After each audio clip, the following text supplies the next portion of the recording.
Bumoto ba ng yes? Maririlisan? Yung bang bumoto ng no? At yung mga abstain?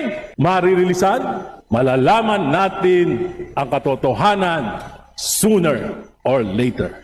Ang impeachment na ito ay maliwanag na disenyo ng Marcos administration.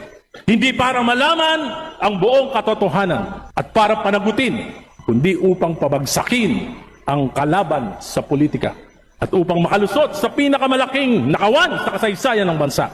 Ginagamit ang mga institusyon na dapat ay neutral tulad ng NBI, COA at AMLAC. This impunity, nakakabahala po. Kailan ito titigil? Paano? Pag ako na, at tulad ko, na bumabatikos, paano kung gusto kong patahimikin? Gagamitin din ba yung mga ahensya na ito? Baka magulat pa tayo. Maulit ang kasaysayan. Magamit ang mga institusyon para sa pagpapanatili sa kapangyarihan.